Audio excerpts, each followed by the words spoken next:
Hi everyone, it's Chris Tuck here from survivorsofabuse.org.uk, and as a former member of the Victim and Survivors Consultative Panel, I am bringing you lives on the final published report that came out in October 22, and we are fast approaching the 1-year anniversary of this report. So on behalf of all of the victim and survivors that took part in the inquiry, either via the public hearings, the Truth Project, and or the research project, I am making it my mission to raise awareness of this report that anyone can download from www.iicsa.org.uk, and I am reading the words from the actual report. So if this live gets taken down for misinformation, I just want to reiterate that these are words that are published. It's not misinformation. So if you joined me for my previous lives, I read out last week the executive summary from this published report from the Independent Inquiry into Child Sexual Abuse. And now I'm moving on to the first part of this report, which is the victims and survivors' voices. Part A. Now there are many parts to this, part A to J, and I'm just going to cover in each video, in each live, a couple of chapters so that it's broken down into smaller chunks so that you can take on board what is being said, and also that I don't overload or overwhelm anyone. Now, trigger warning. Some of this information contained within this report may trigger some viewers. If you don't want to watch this live, then please obviously feel free to leave. But also, if you do watch it and it does have an impact on you, please make sure that you ground yourself. Please make sure that you are in tune with your self-care. So this video, live video, is only for age 18s and over. So please be aware of that. So let's crack on. Introduction. Victim and Survivors' Voices recognises the experiences of approximately 7,300 victims and survivors of child sexual abuse who participated in the inquiry's work. It reflects their accounts of child sexual abuse and draws on experiences recounted to the inquiry of the institutional responses that followed. So many individuals that came forwards to the inquiry were not responded to in the appropriate manner or were completely ignored by the institutions in which they were either abused or let down by. Now, these institutions are very varied. They are schools, they are religious settings, they are all kinds of different communities, and the let down by were the statutory services like police, social care, and schools, educational settings. So abuse can take place in any setting. Abuse can happen to anybody, and anyone can be an abuser. There is no hierarchy. No one should compare their abuse with anybody else. The impact is going to be different for every single person, and our recovery is also very, very different. Okay, so carrying on. The language used to refer to individuals reflects the different ways in which victims and survivors engaged with the inquiry.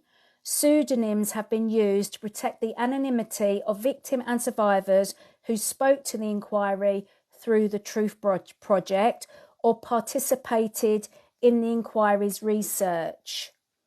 Ciphers, e.g. AN A89, have been used for complainant core participants or other witnesses who provided evidence in the inquiry's investigations. The real names of victims and survivors who have been used where complainant core participants have chosen to waive their right to anonymity. Statistics are based on 5,862 victims and survivors who participated in the Truth Project between June 2016 and October 21, and who consented to their information being used for research purposes. Now, this figure, A1, which is basically a bar chart, shows a breakdown of the participants in the Truth Project, and I will go through them in a moment with you. So that chart that I just showed you provides an overview of the socio-demographic characteristics of those Truth Project participants. By describing the experiences of victims and survivors, the inquiry aims to increase public and institutional understanding about child sexual abuse and the impact it can have on victims and survivors. And that is why I'm sharing all of this information with you to raise awareness.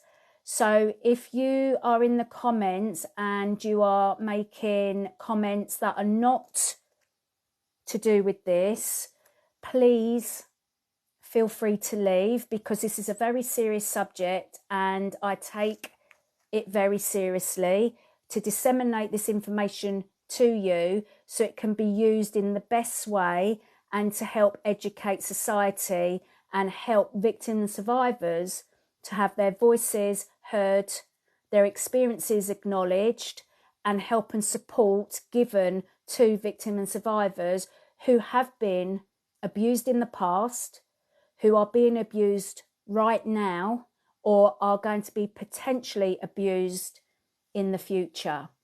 And the prevalence of child sexual abuse just generally is 1 in 4 people. If you missed everything that I said in the last live video, then you will find the uploaded video on my YouTube channel, okay? Because TikTok will only allow 10-minute video uploads, whereas the last video is nearly 3 hours. So just go into the demographics of the participants who took part in the Truth Project. So 70% of participants were female, 29% were male, other 0.4%. Ethnicity, Asian British was 3%, Black, African, Caribbean, Black British was 2%, mixed multiple ethnic groups was 4%, white was 90%, other ethnic groups were 1%. The age group, 16 to 19-year-olds, 1%, 20 to 29-year-old, 9%, 30 to 39 years, 15%, 40 to 49 years, 24%, 50 to 59 years, 30%, 60 to 69 years, 15%, 70 to 79 years, 5%, 80 years or older, nearly 0.5%. So most people coming forward to the Truth Project are or were aged between 30 and 69. So non-recent child sexual abuse, people were coming forward in that age group in the main, the most percentage in that age group. But we had 80-year-old plus coming forwards as well to share the impact of the child sexual abuse that they had endured as a child. So when people say it happened years ago, leave it in the past, get on with your life, yeah, it's not as easy as that, guys. Otherwise, we would all be doing it and we wouldn't have this cohort of thousands of people coming forwards to share the impact on all areas of their lives. So just because the act of crime was perpetrated decades ago, most or many victims and survivors live with the impact on a day-to-day basis as their adult selves into their older adult years.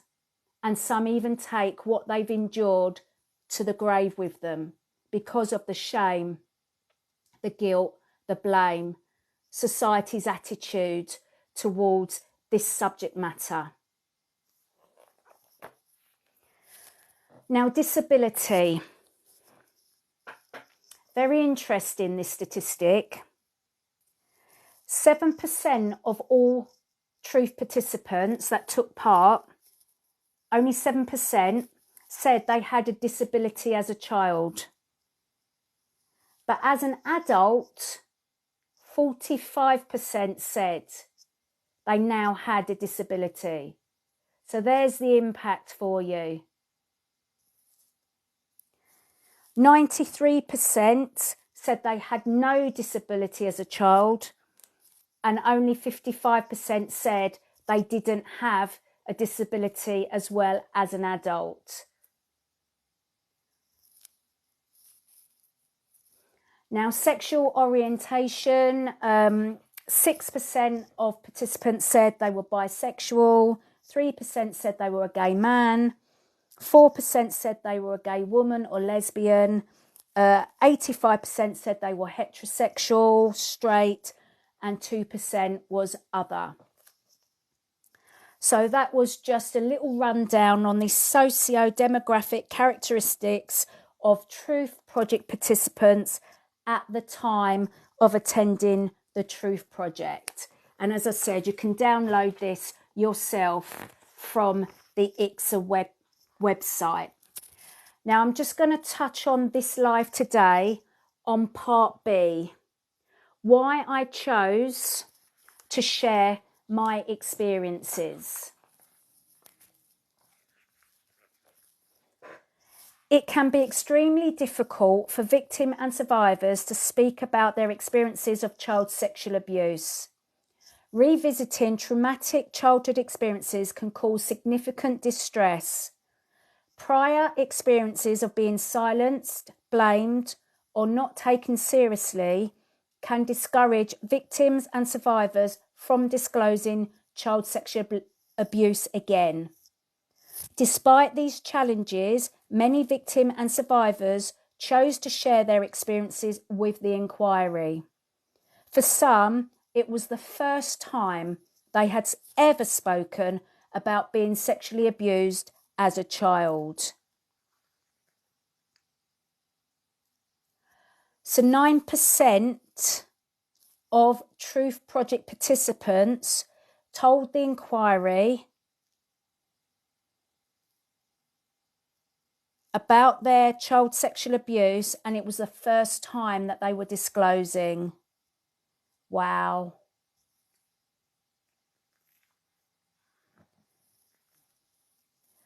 Now, there were many reasons why victims and survivors come forward, and some of the reasons were I wanted to protect children.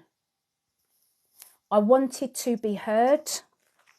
I wanted to seek closure, and I want to motivate others. So let's go into these in a little bit more depth.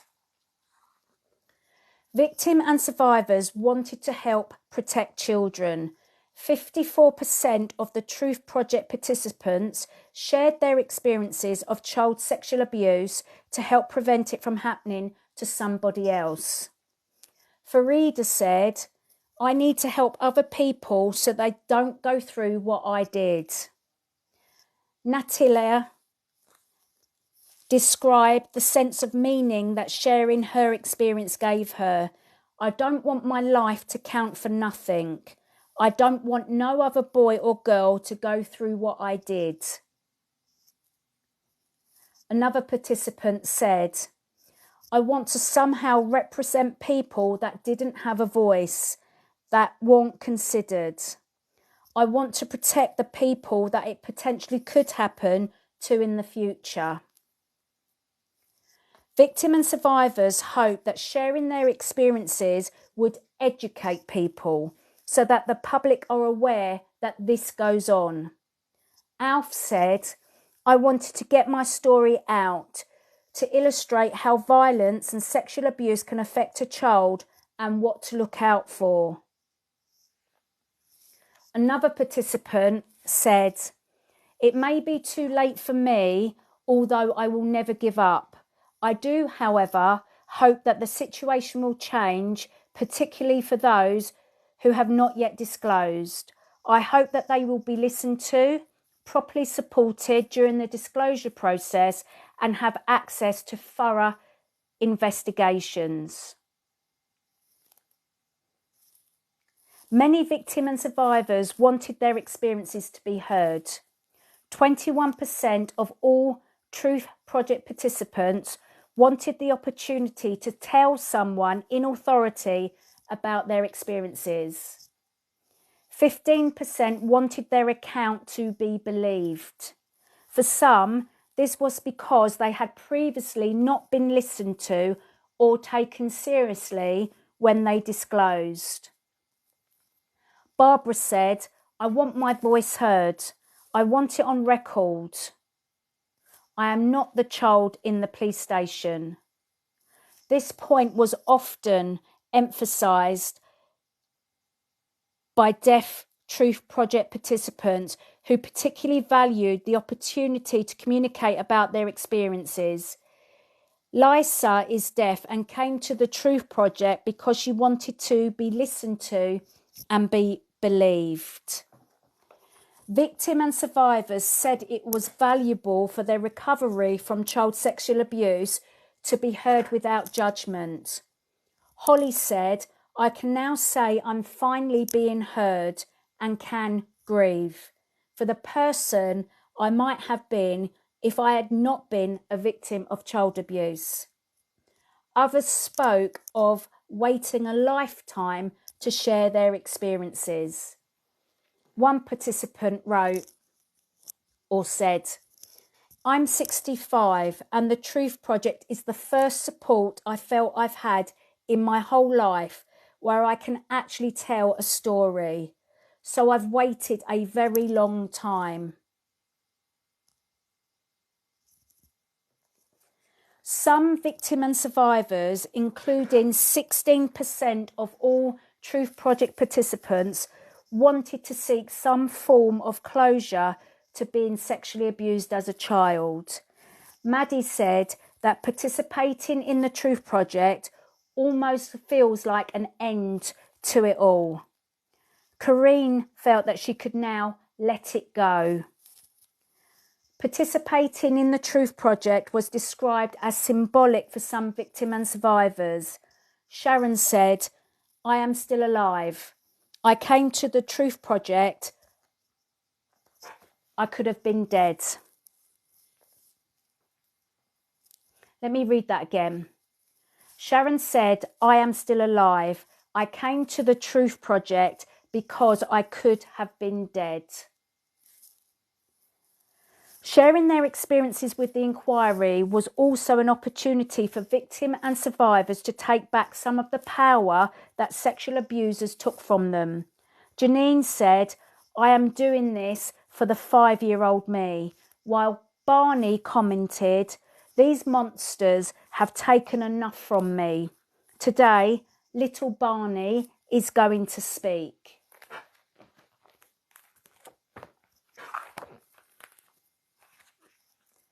Some victims and survivors said that they wanted to encourage other victims and survivors to recognise that they are more than the sexual abuse they had experienced.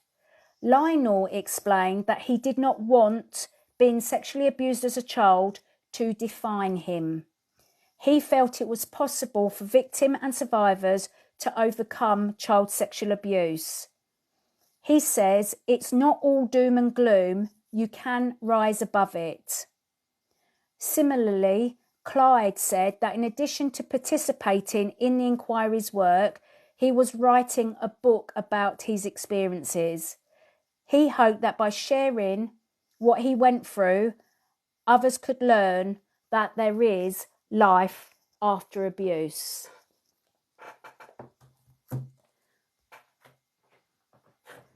So I just want to pause there for a moment and just to reiterate that I am reading actual words that are published in the Independent Inquiry into Child Sexual Abuse published final report. And it sets out victims and survivors who have been abused sexually within institutions or have been let down by said institutions. It shares the impact on them as individuals in all areas of their lives, and it then goes on to naming 20 recommendations that it wants or wanted the government to implement in order to respond differently and better than what we've done before. Okay, so that's what I'm raising awareness about. Part C. What life was like for me. So trigger warning, guys, okay?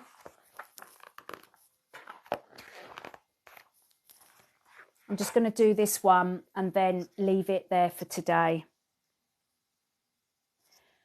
So this is part C of the victim and survivors' experiences and what life was like for me. Many victims and survivors who participated in the inquiry's work described themselves as having vulnerabilities that they felt sexual abusers exploited. 52% of Truth Project participants spoke about experiencing at least one other form of child abuse and neglect in addition to sexual abuse. The proportion of Truth Project participants who reported other forms of abuse and neglect were higher amongst those who reported a disability than those who did not report a disability. So 30% of participants said they endured physical abuse.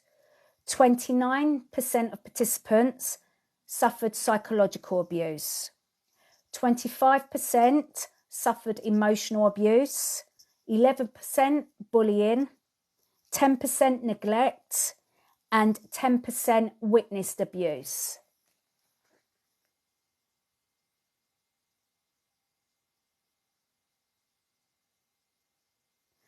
These victims and survivors often felt fouled by the adults and professionals around them, even before they had been sexually abused.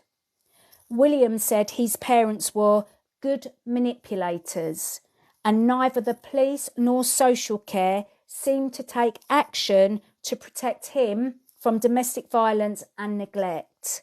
He felt badly let down and said that as a result, My brain got broken a bit when I was young. Not all victims and survivors spoke about adverse childhood experiences prior to being sexually abused. For many, sexual abuse was the only form of childhood abuse that they had experienced. Some described a happy and normal childhood or a steady upbringing. Josiah spoke about enjoying school. I made friends and had a very happy life. Victims and survivors sometimes reflected on the contrast between their childhood before sexual abuse and their life thereafter. Alistair described his childhood as idyllic, but after he was sexually abused, he never felt like a normal child again. Shauna said that she had a happy childhood and enjoyed school, but life changed dramatically when her secondary school teacher began grooming her. Zachary said, I wish I could go back to the boy I was when I was 8. I was very happy. So again, I want to reiterate that you're going to hear some experiences from abuse within an institution. So religious settings, educational settings, after school settings, all different kinds of institutional settings, okay? For those of us who were abused within a family home environment and not within an institution, we were often let down by institutions, especially if we did speak up or if we showed signs of abuse and neglect, but that wasn't acted upon, okay? So you're going to hear different experiences throughout this published report from different people, okay? Whether it was within an institution or in the family environment, but was let down by.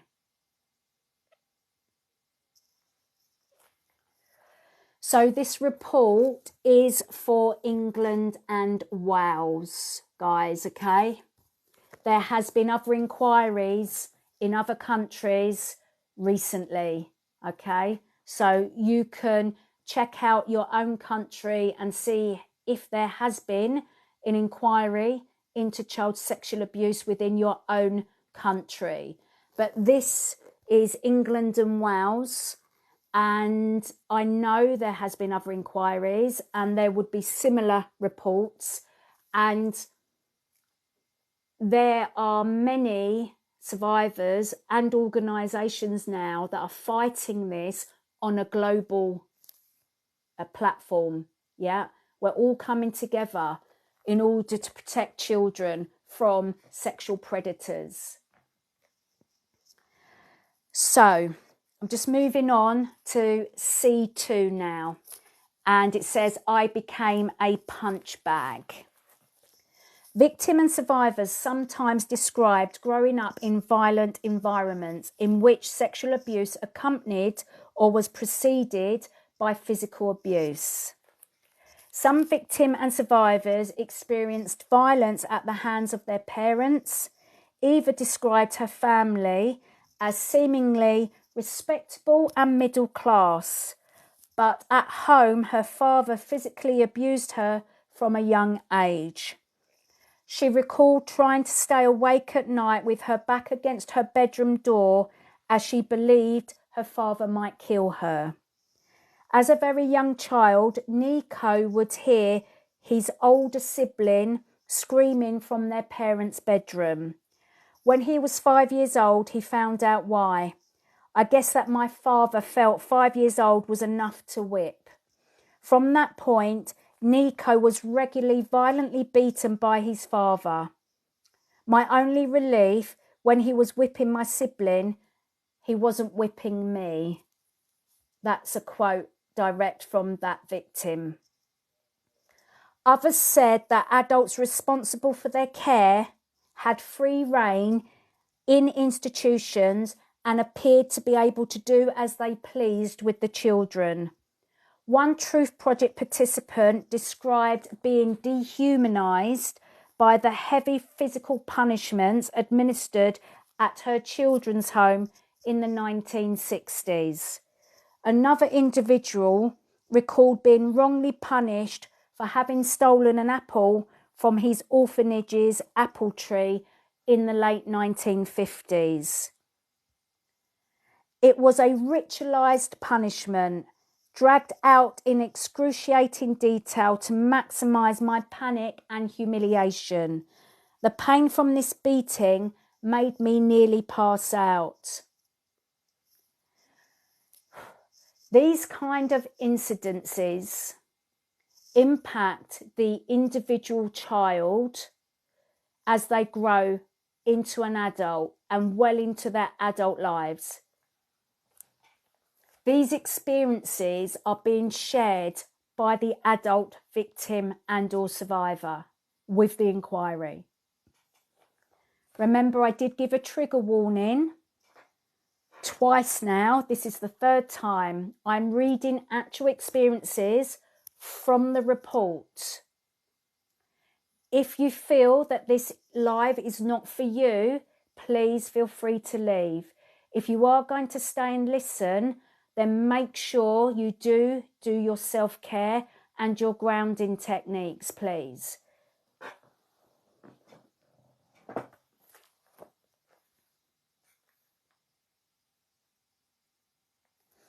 Victim and survivors often said that those abusing them appeared to derive pleasure from inflicting pain on children.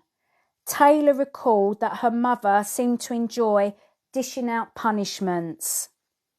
Another participant described repeated physical abuse in the 1970s by a member of school staff known for his sadistic wrath. He would beat me every week or every other week for no reason at all. He had no reason to dislike me, said the man who sexually exploited her was violent, and that he would hit me and laugh about it.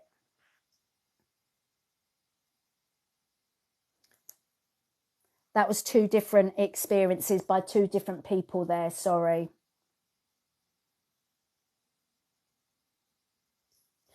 Victim and survivors who grew up in violent environments reflected on how it influenced their perception of sexual abuse.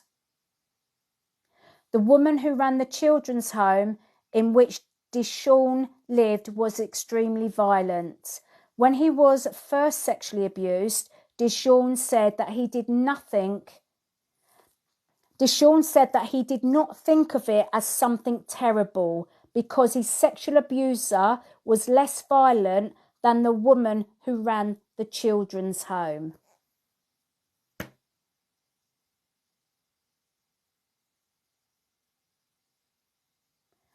So sometimes we call this sexual violence because it is violent.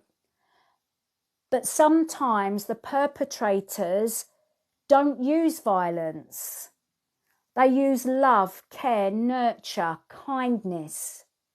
And then the victim and survivor do not really know where they stand.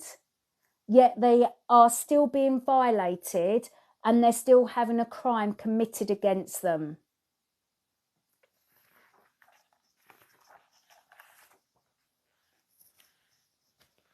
Moving on, guys, to the next part. I was abused emotionally. Victim and survivors often describe being emotionally abused as children. This included being threatened, insulted, deliberately excluded, and emotionally manipulated. Olsen said his mother regularly refused him food, locked him in cupboards, pulled his hair out, and punched him while he was sleeping. He remembered social workers being in and out of his life, but said that little action was taken to protect him. Hear that so many times.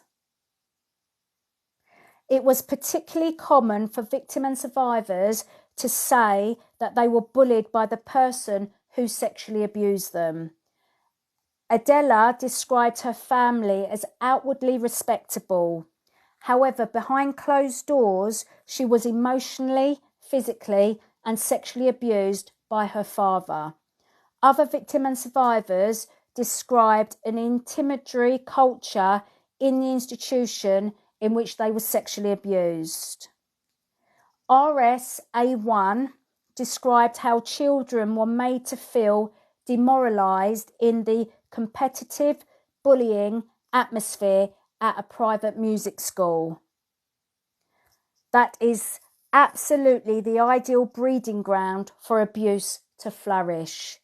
That's in quote marks. Some victims and survivors were subjected to racism.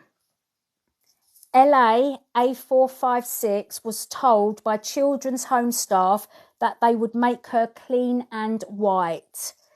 LA A24 also experienced racist abuse whilst in care and said that being in his children's home made my whole life hell. Malia said that racism was rife at her school. As a result, she felt that no one took any interest in her. Quote marks. You was black, no one gave a shit. Quote marks. LGBTQ+ victim and survivors often described growing up in homophobic environments. One woman, who is a lesbian, said that as a child she thought it was disgusting to be gay due to her mother's homophobia. Some female victim and survivors described experiencing sexism as children. Benali said that she and her sisters were kept under tight control and not allowed out, but the boys did pretty much everything they wanted to.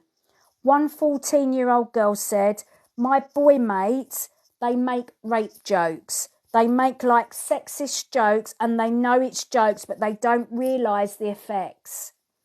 A female member of the Victim and Survivors Forum reflected on the cultural messages girls receive, saying that female bodies are seen as both a temptation and a commodity.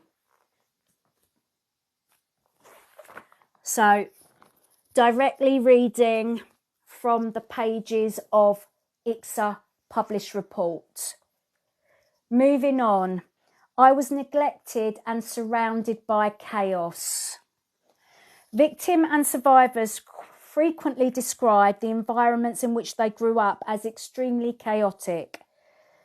NOA49 grew up in the late 1990s and 2000s. He described his cramped and chaotic upbringing. There were on occasions up to 23 people living in a 3-bedroomed house. Victim and survivors who grew up in tumultuous environments often said that they were first failed by their family and then by professionals who did not take sufficient action to ensure their safety. Dylan said, "All I wanted was some help. Maybe people didn't know how to help then, but these were professional people." Some victims and survivors were raised by parents or carers who were not able to meet their basic needs or provide a supportive home. One TP participant recalled not being fed properly and never being shown any affection. "My parents never gave me cuddles, never said I love you, never tucked me in at night." Some also spoke of poor physical conditions at home. "My father lived in one room with no windows, no heating, no hot water, and no working toilet. I lived there for many months and slept in his bed."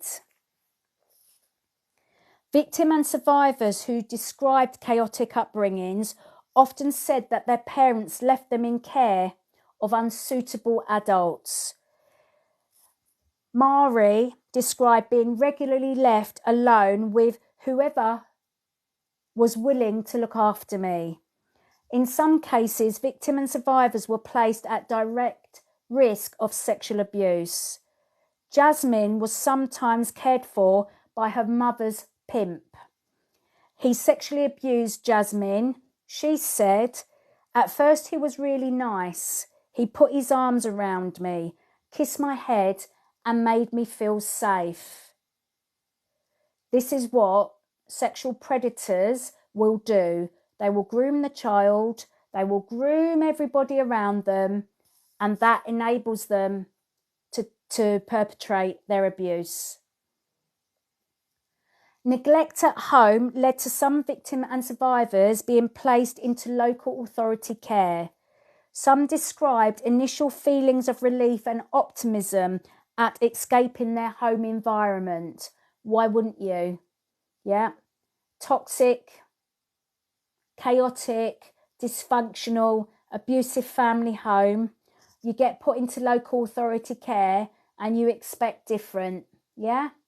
For some, yes, but for many, no.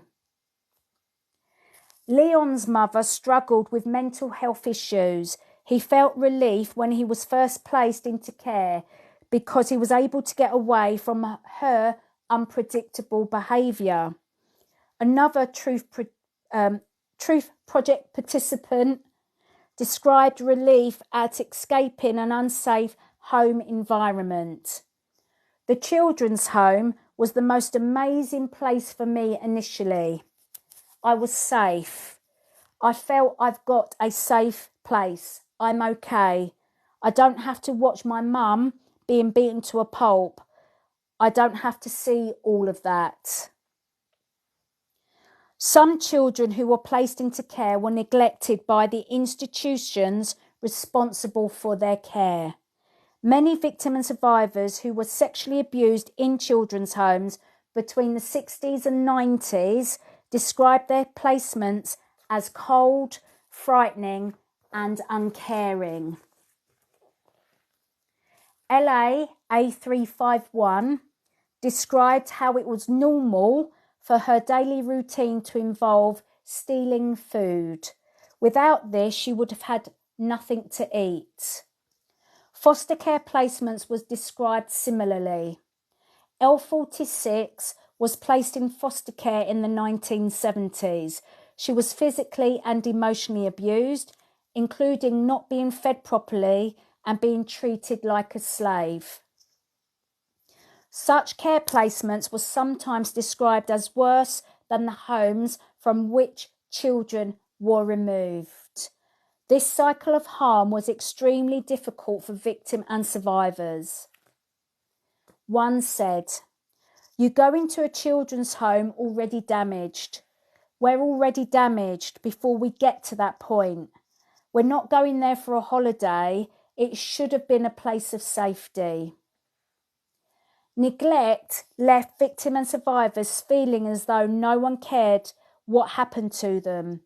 Adrienne said, "In a life of chaos, it's like being a ghost. You are not the last thing anyone thinks of."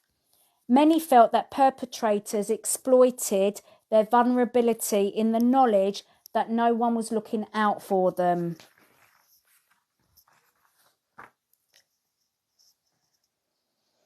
The next paragraph, guys. I was never in one place long enough. Victims and survivors who were placed in residential care or custodial institutions often described being moved frequently. Morton said that he was sent to almost 20 different care homes. A lack of warning and explanation exacerbated feelings of instability around placement moves. Victims and survivors thought that this made them more vulnerable to sexual abuse. Some victims and survivors said that their frequent placement moves appeared to facilitate sexual abuse directly.